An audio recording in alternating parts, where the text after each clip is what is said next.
All right, welcome moon lovers. This is Curious Cat from Luna's Vault, and I have my illustrious co-host here, Imber, Tyler. Hello. Hey, we're here to take 8 minutes to discuss an important key to unlock some magic. So today we're talking about materialize. And with the new moon, so new moon, new topic. Are you excited for our discussion? I always love new topics. I always They love are fun. getting into them. Yes, yes. So this topic is going to be fun. Tell us all about it. Yes, yeah, I was gonna say, let's get into it. So, what we're talking about this cycle is it's really about trusting fate, embracing free will, and navigating the unknown. So, we're really looking at exploring the uncertainty, the adventures of the uncertainty, and finding freedom and bravery. So, our journey unfolds as we touch the depths of our sacral chakra. The energy center resonates with the cosmic currents and where the ebb and flow of life harmonizes with our essence. And so, what we're going to work with is our confidence and we're going to trust our destiny. And so, each moon phase, we focus on a certain aspect of this topic. And so, the keys are uncertainty and humor. So that's kind of a unlikely um, combination or Fun whatever. combo, isn't it? It's a weird Yeah, one. I like the weird yes, one. I do too, right? So, and our mantra is I'm freely floating amid the beautiful cosmos. Mm. So, new moon, new topic, new beginnings.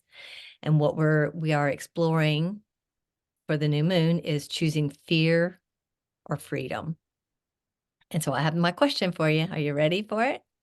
Shoot. All right. What is one fear that has been holding you back? Oh, that's an easy one, actually. That's an easy one because it's one I've worked on for a long time and it's still like I think I have it mastered and it still comes up. And that's worrying what people think. I still Mm, have this people pleasing blanket that just it's not as thick as it used to be, but there's still like this layer over top of me that, now I can kind of see through it. It's threadbare, but I still think about what people think about me. And that is something that really definitely not really, it definitely holds me back. The what right. ifs. What if they think something negative? And in doing this work, we show up to do this work all the time, right? Like that's what manifesting with the moon is all about. And we work with these cycles, and I know better. It's so deeply ingrained that I still fear it. I still think about it constantly. I thought about it before we hit the on button for this podcast of like, oh gosh, now what am I going to say? And then what are they going to think about it? And I think it's something that most women and probably everybody. So I don't mean to really just hone in on one gender, but I think especially those in our age group have been conditioned to be more prim and proper and really consider. And I grew up we both did, grew up in a Christian background too, in private schools and Christian background. So there's always this thing of like, what are they going to say? What are they? Ever the fuck?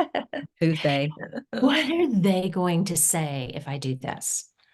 And and I think it's my background is a little bit different because my family were the rebels. I'm using some terminology Kathy and I talked about earlier today.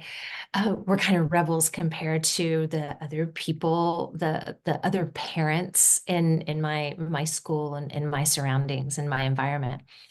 And that put a different spin on like already it was like what are the neighbors going to think, right, in general, but it was more of like keep it quiet because they don't need to know what we're doing because it was a deeper level of they're not going to like it. It's that automatic assumption that they're not going to like what we're doing.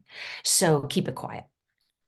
Oh, that's so interesting because I can hear my mom saying, "What are the neighbors going to think if you're out there kissing in your car or coming home late or dressed skimpily?" Or is that a word, skimpily? But anyway, It is now. skimpy. Iffy.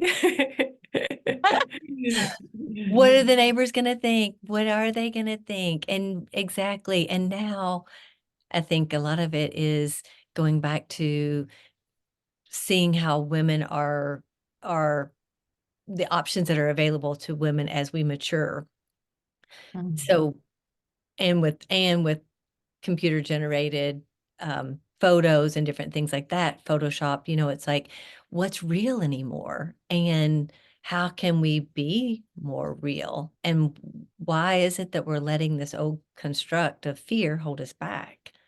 Why Mm. is that? Like that might be more of the question of why not rip that blanket off and Yeah, yeah.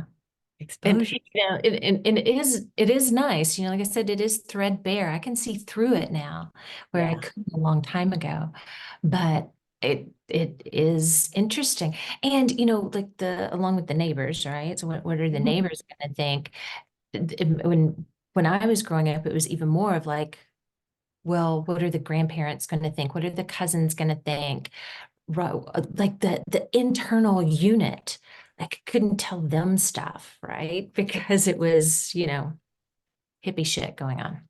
And And I then you're mean, not safe, right? So then there's no safety because this, if yeah, you tell or somebody finds out, then you might be kicked out of your, I mean, that goes back to the one of the core primal instincts.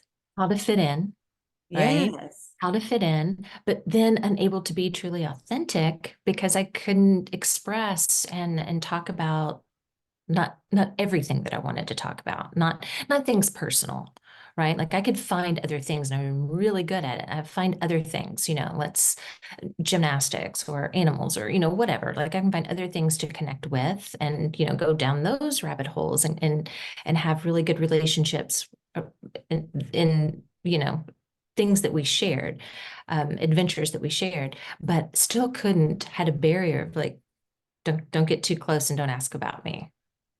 Oh, that's so interesting too, because me naturally, like I want to go deep. If I can't go deep, we don't usually gel because I'm like, like tell me all your stuff. So it's really interesting. Our relationship formed in high school when you were deep into hiding all of that. And so you must have that I can Mm. imagine the Oh, tightrope that time's you up. oh, we're walking. Oh, that's a fun rabbit hole too. I got all kinds of things up there for another day. But we did cover a lot of that in 8 minutes. And I'm curious how many other women out there, not just women, those who identify as women, men who have had similar experiences. Like, what is your key takeaway of this? And what experiences have you had growing up? But Kat, what was your key takeaway? I think that going back to saying like how much the evolution and growth has happened, that you can see through it, but it's still there. And really, I think the is maybe this year, let's rip all the covers off and really expose ourselves and saying, because I think a lot of it really is going back to not just what we look at like, but it's that we can find our community online. And it's not that we just live in this neighborhood, like what you said, we were the key takeaway, one of them being that we lived in such a small nucleus that, hey, we've got billions of people that we're open to now between our podcast and our membership, our inner circle. It's like look saying, who out there, the rebels, those people that are really tired of the shit, the conformity, who wants to come in and be authentic and say, me too, right? This is that form of me too. And so beautiful, That's a beautiful form of shit. me too. Uh-huh. Definitely. Yeah, yeah, I So love that. yes. So, all you moonbeams listening, we'd love to hear your feedback, your takeaway. So, please share and send us a direct message, contact us through email, all the socials. You can easily find us. And until next week, happy manifesting. Happy manifesting.